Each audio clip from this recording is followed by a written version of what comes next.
wrestlers' booking is key to their popularity and overall success in WWE. Throughout history, certain wrestlers have become hated by fans due to horrendous booking. Most of the wrestlers on this list were at one time insanely popular, and thankfully most of the wrestlers featured in this video were able to recover from notoriously bad booking and win the fans back. Join us now as Wrestlelamia looks at 10 WWE wrestlers loathed by fans due to horrible booking.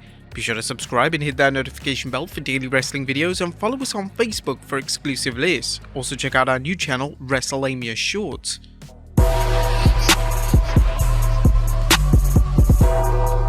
Number 10. Roman Reigns. When WWE implemented plans to make Roman Reigns the face of the company in 2015, everything just went wrong. WWE, specifically Vince McMahon, failed to understand Reigns' strengths, and the fans simply had no desire to see him as the top babyface at that point. Although fans were clearly against the idea of Reigns' ascension to the top of WWE, they continued to push him to the moon, and this resulted in some downright awful WrestleMania main events against the likes of Brock Lesnar, Triple H, and even The Undertaker. It took WWE years to understand that Reigns' strengths weren't as a corny babyface, and eventually in 2020 they made the call to turn Reigns heel. Reigns' work as a heel over the past few years has received critical acclaim and has been simply outstanding. Reigns has gone from a talent who is disliked by the audience to the most popular and most respected talent on the entire roster. Number 9. Kane. Debuting in '97, Kane instantly made a connection with the fans. Debuting as the half-brother of The Undertaker, Kane had a tough task to live up to the hype, and he managed to do that extremely well. However, in 2013, a huge shift happened, and the introduction of Corporate Kane resulted in fans resenting him as an active wrestler. WWE would strip away everything that made Kane's character special, and he was now a corporate shell working for Triple H and Stephanie McMahon. One of the central issues with Kane's character was that it seemed to ignore previous WWE continuity, and now Kane was seemingly a completely normal human being able to have a corporate role in the biggest wrestling company in the world. Fans undeniably hated this character. Thankfully, they eventually reverted Kane back to his sinister, demonic character by the end of 2015. Number 8. The Big Show. Similarly to Kane, The Big Show's work with the Authority heavily turned fans against him. The Big Show was presented insanely strong, despite the 7-foot giant being way past his prime. Big Show was so loathed at this point in his career that he was heavily heckled by the audience, and was often met with "please retire" chants, which was a clear sign that the corporate heel character simply wasn't working. The former WWE champion would discuss the negative chants during a 2015 interview with The Mirror, and this is what he had to say. "No, I think I'm doing my job as a heel. I think a lot of it too is just a way for the audience to have fun. I mean, let's face it, I don't have people coming up to me in the street telling me please retire. I have people I meet in person who are thankful for everything I've done, and they appreciate it. I think that's just the audience having fun when they chant that." After some time away, The Big Show was able to distance himself from the disastrous period of his career, and he worked incredibly hard to earn the respect back from fans. Number 7. Jinder Mahal. In 2017, WWE made the drastic decision to make Jinder Mahal WWE Champion. Mahal went from jobber to champion in the space of a few weeks, and Mahal's 170-day reign as champion was met with heavy criticism. Fans hated this time period in WWE, and they questioned what on earth WWE was thinking. Specific criticism was directed towards Mahal because his in-ring work wasn't exactly the best. Mahal had poor pay-per-view encounters with the likes of Orton and Shinsuke Nakamura, and the match quality wasn't at the level fans wanted for a 2017 in-ring product. During the duration of Mahal's reign, WWE had the likes of AJ Styles and Kevin Owens on the same show, but WWE persisted with the lackluster reign of the modern-day Maharaja. When Mahal dropped the title in November of 2017, he would proceed to move heavily down the card, which rendered WWE's 170-day-long experiment a complete waste of time. Number 6. Baron Corbin. Baron Corbin is one of those names that just can't seem to gain the respect of fans. When Corbin debuted on the main roster in 2016, he was instantly hated by WWE's audience. He was presented incredibly strong, but the resentment from fans seemed to stem from Corbin not coming on the independent wrestling background.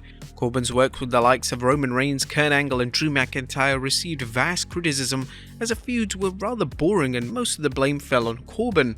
Even though Corbin certainly had his doubters in terms of the fans, the same can't be said for his peers. Corbin is beloved by his WWE co-workers, and he is widely regarded as being one of the safest and most reliable workers in the entire company. Number 5. Triple H.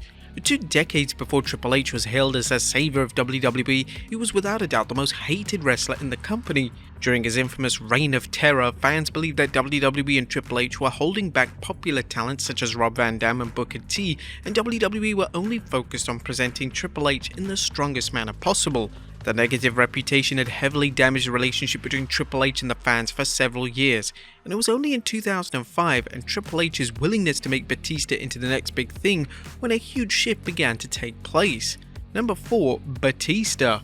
When it was revealed that Batista would be returning in early 2014, fans were curious in relation to how Batista would be booked. They wanted to instantly make Batista one of the top babyfaces in the company, but this was during a time when Daniel Bryan's popularity had skyrocketed, and anyone other than Bryan being the face of the company simply wasn't going to cut it for fans.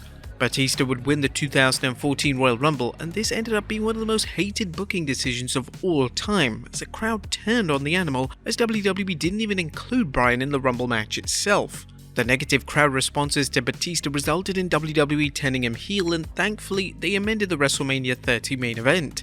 The initial plans for the main event of the biggest show of the year were to see Batista take on Randy Orton, but this was changed to a triple threat match involving Bryan. Number 3. Ronda Rousey. Ronda Rousey's first run in the WWE between 2018 to 2019 was well received by fans. Rousey was motivated, determined, and had fantastic matches with an endless list of female stars. However, when Rousey returned to WWE in 2022, something felt off. Their creative vision let Rousey down as she returned as a babyface despite being a heel when she left, and the crowd rejected Rousey's character shift. Rousey was booked in a terrible feud with Charlotte Flair, and thanks to WWE's booking, she simply wasn't connecting. Rousey's booking in her second run in WWE has seriously let her down, and the fans have completely turned against her, so much so that Fire Ronda Rousey was trending during an episode of Raw in 2022. Number 2. Goldberg. Survivor Series 2016 featured the in-ring return of Goldberg. He would squash Brock Lesnar in an incredibly memorable moment, but it was after this squash match where things began to go downhill. What was designed to be a one-match deal turned into Goldberg returning year after year for high-profile matches. Just a few months after the match with Lesnar at Survivor Series, Goldberg would squash Kevin Owens at the 2017 Fastlane pay-per-view, winning the Universal title. This booking decision completely turned fans against Goldberg, as there was no need for him to defeat one of the hottest stars in the company, that being Kevin Owens. Fast forward to 2020, and Goldberg would once again win the Universal title as he defeated The Fiend in one of the most backwards creative decisions of the modern era. It was reported at the time that Goldberg was campaigning to win the Universal title, but the credibility of these reports were questioned. Goldberg under no circumstances should have been defeating a character like The Fiend, and fans were in total disbelief that they had made such a poor creative decision. Whenever Goldberg returns for another match, whether that being against The Undertaker or Roman Reigns, fans are universally groan as they simply have no desire to see the Hall of Famer wrestle again. And number 1. John Cena. For the longest time, John Cena was one of the most polarizing figures in all of WWE. Cena was the face of WWE for a substantial period, and a strong portion of the fans began to loathe Cena's strong booking. Fans wanted change, and Cena constantly conquering every obstacle and every top wrestler became very stale. They would fail to address the booking issues, and even eventually came in on the joke by producing anti-Cena merch. But when Cena launched the US Title Open Challenge in 2015, the fan perception seemingly shifted overnight. Cena put on classic after classic, and fans began to realize that Cena was actually a fantastic worker. Upon Cena taking on a part-time, semi-retired role in WWE, fans who previously hated Cena became avid Cena supporters, and they realized that Cena was always at the top of his game. It was just lazily executed WWE booking which was letting him down. But there you have it, folks, 10 WWE wrestlers loathed by fans due to horrible booking. Be sure to leave your comments down below, and I'll see you next time with some more wrestling content.